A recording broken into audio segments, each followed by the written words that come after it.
পদ্মা সেতুর এই দুর্ঘটনার বিষয়ে আমরা আরো বিস্তারিত জানতে চাই। এই মুহূর্তে পদ্মা সেতুর মাওয়া প্রান্তে আছেন সহকর্মী জাহিদ হাসান। বিস্তারিত জানছি তার কাছে, তিনি আমাদের সঙ্গে ইতিমধ্যেই যুক্ত হয়েছেন। জাহিদ, জানাবেন কিভাবে এই দুর্ঘটনাটি ঘটলো, প্রত্যক্ষদর্শীরা কি বলছেন, এবং সেতু তো প্রায় 3 ঘন্টা যান চলাচল বন্ধ ছিল, এখন কি পরিস্থিতি, কোনো যানজট তৈরি হয়েছিল কিনা, বিস্তারিত বলবেন।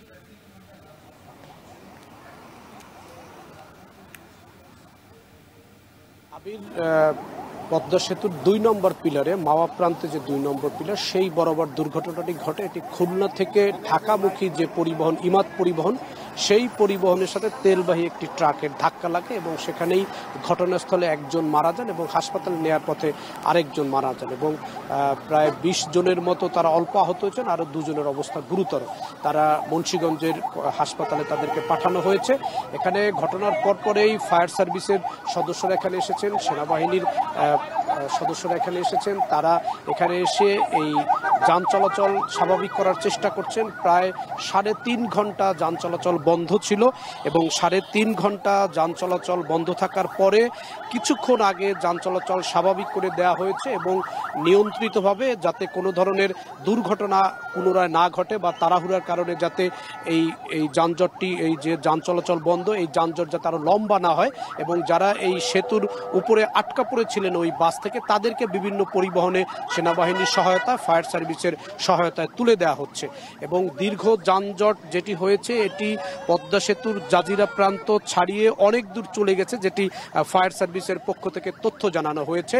তবে পদ্মা সেতুর উপরে এই রকম পেছন থেকে এসে ট্রাকের সাথে ধাক্কা লেগে বাসের দুর্ঘটনা এটি প্রথম বলে ফায়ার সার্ভিস বলছে যে এর আগে মোটরসাইকেলের দুর্ঘটনা বা অন্য দুর্ঘটনা ঘটেছে, তবে এরকম একটি লেনে পেছন থেকে এসে আরেকটি ট্রাককে ধাক্কা দেওয়া এবং সেখানে এতগুলো মানুষের ক্ষয়ক্ষতি হওয়া, সেটি প্রথম ঘটনা। এখানে শ্রীনগর যে ফায়ার সার্ভিস স্টেশনের 2টি টিম, এখানে ইউনিট, তারা তাৎক্ষণিকভাবে এসেছেন এবং যেহেতু যেই ট্রাকটি ছিল এটি কেমিক্যালের ট্রাক ছিল এবং কিছু কেমিক্যাল সেতুর উপরে পড়ে যাওয়ায় এখানে সেই কেমিক্যালগুলো নষ্ট করার জন্য ফায়ার সার্ভিসকে কাজ করতে হয়েছে এবং সেই জন্য সময় লেগেছে এবং সেই সময় লাগার কারণেই মূলত এই দীর্ঘ যানজট তৈরি হয়েছে এবং 3.5 ঘন্টা এই যানজট, এই যান চলাচল বন্ধ থাকার কারণে এবং ঈদের ছুটি শেষ হওয়ার পরের যে দিন, যে শনিবারে মানুষ ঢাকায় ঢুকবে, রোববার থেকে অনেকের কর্মস্থল শুরু হবে, সেই হিসাব করে প্রচুর যানজট তৈরি হয়েছে এবং যান চলাচলের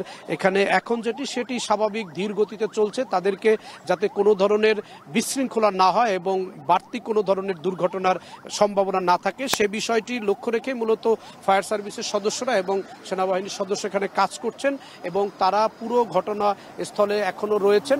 এই ঘটনা কি তদন্ত করে কার দায় এবং কি কারণে এই দুর্ঘটনাটি ঘটল, যেহেতু এটি পদ্মা সেতু কর্তৃপক্ষের একটি বিষয়, পদ্মা সেতু কর্তৃপক্ষ, সেতু কর্তৃপক্ষ তারা একটি তদন্ত কমিটি করবেন এবং ফায়ার সার্ভিসের পক্ষ থেকে জানানো হয়েছে যে সেতু বিভাগ এবং পদ্মা সেতু কর্তৃপক্ষ তাদের কাছে যে কোনো ধরনের সহায়তা চাইলে তারা সহায়তা প্রদান করবেন। এই হচ্ছে সবশেষ এই পদ্মা সেতুর উপরে যে দুর্ঘটনা ঘটেছে সেটির অবস্থা। আবির, পদ্মা সেতুর ঢাকামুখী লেনে বাস ট্রাকের সংঘর্ষের ঘটনায় 2 জন নিহত হয়েছে, সেই খবর আমরা জানছিলাম।